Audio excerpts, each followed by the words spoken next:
আসসালামু আলাইকুম বন্ধুরা, কেমন আছেন? আশা করি যে যেখানে আছেন সবাই অনেক ভালো আছেন। আলহামদুলিল্লাহ আমিও ভালো আছি। আজকে ভিন্ন রকম রেসিপি নিয়ে চলে এসেছি, আশা করি ভালো লাগবে। রোজ রোজ কিন্তু আমাদের মশলাদার খাবার খেতে একদমই ভালো লাগে না, সেই জন্য আসসালামু আলাইকুম ঝটপট বন্ধুরা, একটা হেলদি আজকে নাস্তা নিয়ে চলে রেসিপি এসেছি। শেয়ার করব। সাথে আছে গরুর মাংস দিয়ে আলুর রেসিপি। আশা করি তোমাদের কাছে দুটো রেসিপি অনেক অনেক ভালো লাগবে। তাই বন্ধুরা একটা লাইক দিয়ে সম্পূর্ণ ভিডিও দেখতে থাকো। আর আমার চ্যানেলে যদি নতুন বন্ধু হয়ে থাকো প্লিজ প্লিজ বন্ধুরা আমার চ্যানেলটিকে সাবস্ক্রাইব করে রাখার অনুরোধ রইল। পাশে থাকা বেল বাটনটি প্রেস করে দাও, তাহলে সবার আগে নোটিফিকেশনটা পৌঁছে যাবে। এখানে আমি একটা ডিম নিয়ে নিয়েছি, তারপর নিয়ে নিয়েছি 1 কাপ সুজি, 1 কাপ আটা, দিয়ে দিয়েছি বেকিং পাউডার, স্বাদ মতো লবণ দিয়েছি, লবণ দিয়ে সুন্দর মতো দুধ দিয়েছি। এখানে আমি দুধ দিয়ে নাস্তাটা বানাবো, সম্পূর্ণ দুধ দিয়ে নাস্তাটা বানাবো, কোনো প্রকার পানি ব্যবহার করবো না। স্বাদ মতো দিয়েছি চিনি, চিনিটা চাইলে তোমরা স্কিপ করতে পারো, আমার বাচ্চারা খেতে চায় না সেজন্য আমি চিনিটা দিয়ে নাড়াচাড়া করে নিচ্ছি। ভালো করে নাড়াচাড়া করে নিতে হবে, একদম হেলদি টিফিন, বাচ্চারা টিফিন খালি করে আনার মতো একটা নাস্তার রেসিপি শেয়ার করতেছি।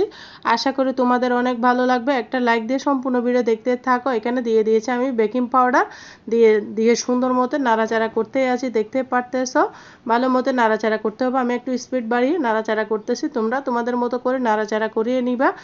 সুজি আর আটা দিয়ে একদম হেলদি নাস্তা রেসিপি, জটপটা, খুব সহজ। রোজ কিন্তু আমাদের রুটি খেতে ভালো লাগে না, এরকম একটা হেলদি নাস্তা থাকলে কিন্তু মন্দ লাগে না। তাই সকাল বিকালের জন্য টিফিনের জন্য দুর্দান্ত স্বাদের একটা নাস্তা রেসিপি শেয়ার করছি, দেখতে পারতেছে। এই ব্যাটারটাকে গুলে সুন্দর মতো আমি রেস্টে রেখে দেব 20 মিনিটের জন্য। 20 মিনিট পর ফিরে আসতেছি।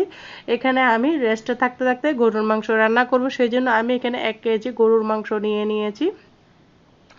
গরুর মাংসটাকে একদম ফ্রেশ গরুর মাংস কেটে ধুয়ে নিয়ে তোমাদের সামনে দেখাচ্ছি। বন্ধুরা দেখতে পারতেছো কতটা ফ্রেশ গরুর মাংসটা। তোমাদেরকে হাড় মাংস মিলিয়ে নিয়েছি আমি এখানে। গরুর মাংসের সাথে একটু হাড় থাকলে খেতে ভালো লাগে, আর না হলে কিন্তু খেতে অতটা ভালো লাগে না। আমার তো গরুর মাংসের হাড্ডি অনেক পছন্দ। কার কার গরুর মাংসের হাড্ডি পছন্দ অবশ্যই কমেন্টসে বলবা। আর তোমরা যারা এখনো দেখতে দেখতে ভিডিও এতটুকু এসে গেছে, একটা লাইক দিতে ভুলে গিয়েছো, প্লিজ বন্ধুরা একটা লাইক দিয়ে ভিডিওটা কন্টিনিউ করার অনুরোধ রইল। এই পর্যায়ে আমি একটা হাঁড়ি বসিয়ে দিয়েছি, দিয়ে দিচ্ছি পরিমাণ মতো তেল। গরুর মাংসের মধ্যে একটু তেল তেল হলে গরুর মাংসটা খেতে ভীষণ মজা লাগে। আমি গরুর মাংসটা আলু দিয়ে রান্না করতেছি। চট্টগ্রাম মানুষের কিন্তু একটা প্রিয় খাবার হচ্ছে গরুর গোশত দিয়ে আলু রান্না। কোন কোন জেলায় এরকম রান্না করে অবশ্যই বলবা। এখন তো সব ডিস্ট্রিক্টে রান্না করে, তবে মেজবানের মধ্যে এইভাবে গরুর গোশত দিয়ে আলু রান্না করে খেতে অসাধারণ লাগে। আমরা মাঝে মধ্যে রান্না করি, আমরা চট্টগ্রামের মানুষ। দেখো বন্ধুরা এখানে আমি দিয়ে দিয়েছি অনেকগুলো পেঁয়াজ। গরুর গোশত রান্নার ক্ষেত্রে বেশি করে পেঁয়াজ দিলে কিন্তু খেতে বেশি মজা লাগে। দেখো পেঁয়াজটাকে আমি ভাজা ভাজা করে নিব, তোমরা আমার সাথেই থাকো, দেখতেই থাকো। আর ভিডিওটা কে কোথা থেকে দেখতেছো অবশ্যই ছোট্ট একটা কমেন্টসে বলো, তাহলে তো আমি সবাইকে ধন্যবাদ জানাতে পারবো। এখানে আমি দিয়ে দিয়েছি লবণ, যেহেতু পেঁয়াজ বেশি করে দিয়েছি সেই জন্য একটু যেন তাড়াতাড়ি নরম হয়ে যায়, সেই জন্য দিয়ে দিয়েছি আমি এখানে লবণ। লবণটা দিলে পেঁয়াজটা তাড়াতাড়ি গলে যাবে। যেহেতু গরুর মাংস সেই জন্য বেশি বেরেস্তা করব না।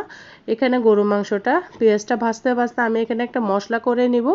আদা রসুনের পেস্ট আমি একসাথে করে রেখেছিলাম, সেটা নিয়ে নিয়েছি পরিমাণ মতো। আমি এখানে 1 কেজি আলুর সাথে 1 কেজি গোশত দিয়েছি, সেই জন্য পরিমাণটা একটু বেশি নিচ্ছি। দিয়ে দিয়েছি বাদাম বাটা, সরিষা বাটা, এটাও আমি একসাথে রেখেছি। দিয়ে দিচ্ছি পরিমাণ মতো হলুদ। অনেকগুলো যেহেতু রান্না সেই জন্য পরিমাণটা একটু বাড়িয়ে দিচ্ছি আমি। দিয়ে দিয়েছি লাল মরিচের গুঁড়া, আমি এখানে 2 চামচ লাল মরিচের গুঁড়া দিয়েছি। আর মাংসের মধ্যে একটু ঝাল ঝাল হলে মাংসটা খেতে বেশি ভালো লাগে। এটা আমার হাতের মশলা, প্রায় 12-13 রকমের মশলা মিলিয়ে আমি একটা বাসায় মশলা করেছি একটু গরম করে, সেই মশলাটা দিয়ে দিয়েছি। এই মশলাটা না হলে কিন্তু আমার কাছে মাংস রান্নার স্বাদ লাগে না। দিয়ে দিচ্ছি আমি এখানে রাঁধুনি মাংসের মশলা। রাঁধুনি মাংসের মশলাটা দিলে আরও বেশি টেস্ট বেড়ে যায়, সেই জন্য আমি মাংসের মধ্যে সবসময় রাঁধুনি মাংসের মশলাটা দিয়ে থাকি। বন্ধুরা পেঁয়াজটা লাল হয়ে হবে না, সামান্য একটু ভেজে নিয়েছি, দেখতে পারতেছো। এই অবস্থায় কিন্তু আমি মশলাগুলা করে রেখেছি, একসাথে মেখে রেখেছি।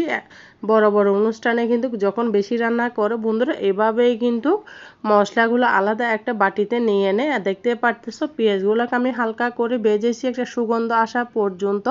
তখনই আমি দিয়ে দিচ্ছি এখানে মশলা করে রাখা সেই মশলাগুলা। খুব মজা করে রান্না করেছি, কিন্তু এই রান্নাটা খেতে অসাধারণ হয়েছিল, তাই তোমাদের সাথে শেয়ার করতেছি। এই পিঠার সাথে যদি এই রান্নাটা থাকে কিন্তু একদম জমে যাবে বন্ধুরা, কোনো কথাই হবে না। একটা জায়গায় 4টা খাবে, কথা দিচ্ছি, এতটা মজা।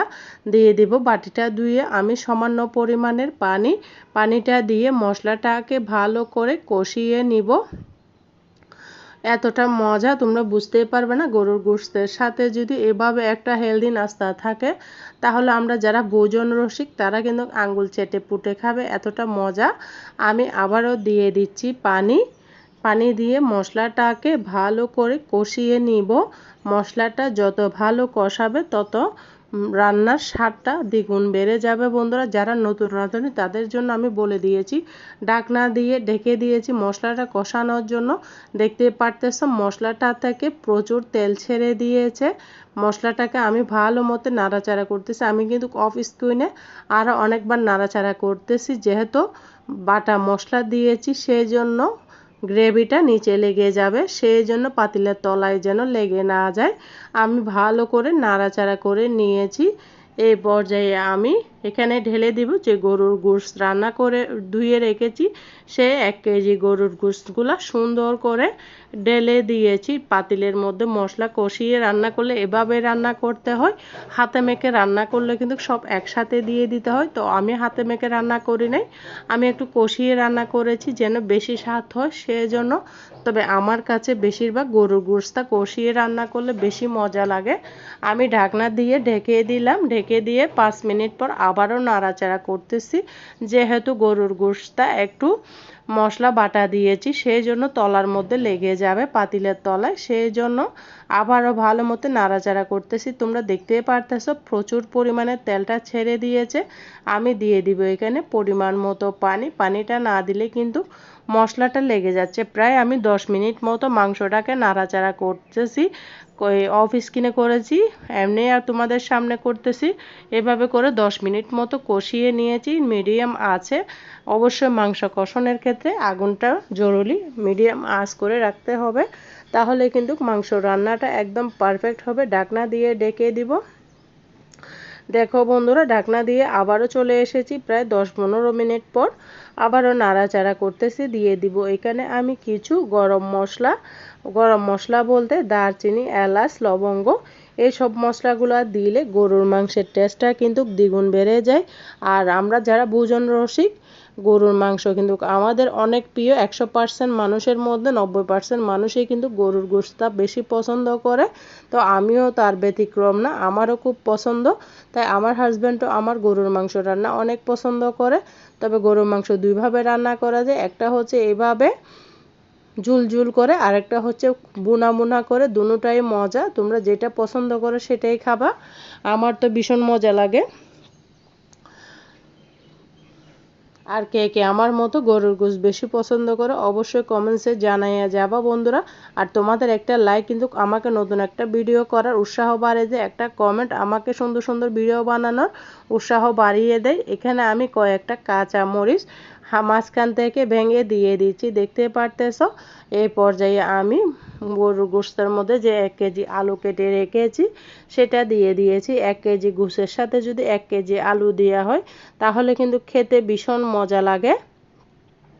দিয়ে দিয়েছি কয়েকটা টমেটোটা দিলে অনেক মজা হয়, গ্রেভিটা অনেক সুন্দর আসে।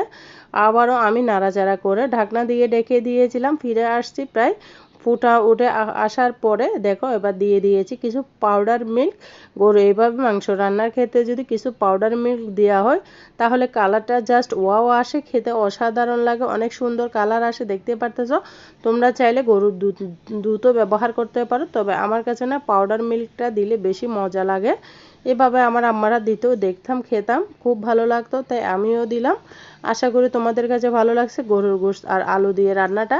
কেমন হয়েছে প্রিয় আপুরা ভাইয়ারা অবশ্যই কমেন্টসে বলো। আর ভিডিও দেখতে দেখতে তোমরা যারা এতটুকু এসে গিয়েছো সবাই একটা তোমাদের ফ্যামিলির মাঝে ফ্রেন্ডসের মাঝে আমার ভিডিওটা শেয়ার করে দেওয়ার অনুরোধ রইল। এই পর্যায়ে আমি গরুর গোশতগুলো আস্তে আস্তে হতে থাক, আমি নাস্তাগুলো সুন্দর করে বানিয়ে নিব রেস্টে রাখার পর। দেখতে পারতেছো আমি চুলার মধ্যে চলে এসেছি, যতবার দিব ততবার এভাবে ভালো করে নাড়াচাড়া করে 1 চামচ আমি ব্যাটার দিয়ে দিয়েছি, দিয়ে চামচ দিয়ে সুন্দর করে মিলিয়ে দিচ্ছি। দেখতে পারতেছো এইভাবে সুন্দর করে আমি নাস্তাটাকে বানিয়ে নেব। খেতে অসাধারণ, দেখে তো আমার লোভ লাগতেছে। গরুর মাংসের সাথে খেতে কিন্তু অসাধারণ লেগেছিল বন্ধুরা। তোমরা এইভাবে চটপট করে বানিয়ে নাও, সামনে তো কুরবান, আর কোনো কিছু ঝামেলা লাগবে না, চাউলের গুঁড়ি লাগবে না, আটা সুজি দিয়ে এরকম চটপটা একটা নাস্তা বানিয়ে নাও, সবাই কিন্তু তোমার প্রশংসা করবে। দিয়ে সুন্দর করে আমি নাড়াচাড়া করে দিয়েছি, দেখতে পারতেছো। আবারও উঠিয়ে নিলাম, কতটা সুন্দর হচ্ছে প্রত্যেকটা নাস্তা। আমি এখানে কোনো তেল মশলা ব্যবহার করিনি, শুধুমাত্র আটা সুজি আর ডিম দুধ দিয়ে হেলদি একদম নাস্তার রেসিপি বানিয়ে দেখাচ্ছি। আশা করি তোমাদের অনেক ভালো লেগেছে। ভালো লাগলে লাইক কমেন্ট শেয়ার করতে ভুলো না। আর তোমরা যারা আমার সাথে ভিডিও দেখতে দেখতে এতটুক এসে গিয়েছো সবাইকে অসংখ্য ধন্যবাদ, অনেক অনেক ভালোবাসা, অনেক অনেক শুভকামনা সবার জন্য। আমি তোমাদের সাথে 2-4টা শেয়ার করতেছি কিভাবে বানাচ্ছি। বানানো কিন্তু সবাই পারো, প্রিয় আপুরা ভাইয়ারা যারা নতুন রাঁধুনি আছো তাদের জন্য শেয়ার করতেছি। দেখো আমার প্রত্যেকটা নাস্তা কতটা সুন্দর হচ্ছে, কাছ থেকে দেখিয়ে দিলাম কতটা জালে যুক্ত হয়েছে। এইভাবে সমস্ত নাস্তা আমি এক এক করে বানিয়ে নিতেছি, দেখতে পারতেছো। এটা অপর চুলায় আমি বানিয়ে নিয়েছি, খুব সুন্দর হয়েছে। দেখো উপরে নিচে কতটা সুন্দর, একদম সফট, হাতের মুঠোর মধ্যে এঁটে যায়। তুমি যাকে খাওয়াবে আরেকবার বানিয়ে দিতে রিকোয়েস্ট করবে, এতটা মজা নাস্তাটা। আমি আবারও আরেক হাতে ব্যাটার দিয়ে দিলাম। আমার নাস্তাটা এরই মাঝে কিন্তু বানানো হয়ে গিয়েছে, দেখতে পারতেছো। সমস্ত নাস্তা আমার বানানো হয়ে গিয়েছে চটপটা। তোমরা চটপটা করে বানিয়ে নাও কুরবানির ঈদে, আর চাউলের গুঁড়ি আটা লাগবে না, এভাবে নাস্তাটা বানিয়ে নিবে, খেতে অসাধারণ লাগবে। দেখো বন্ধুরা প্রত্যেকটা নাস্তা কতটা সুন্দর হয়েছে, কতটা জালিযুক্ত হয়েছে। আর খোলা ফিটার জন্য চাউলের গুঁড়ি লাগবে না, এইভাবে বানিয়ে নাও, গরুর মাংসের সাথে খেয়ে নাও। দেখো দুটোটা রেসিপি কেমন হয়েছে ছোট্ট একটা কমেন্টসে বলো। সবাই ভালো থাকো, সুস্থ থাকো, আমার কথার মাঝে কোনো ভুল ত্রুটি হলে মাফ করে দিও। আল্লাহ হাফেজ, আসসালামু আলাইকুম।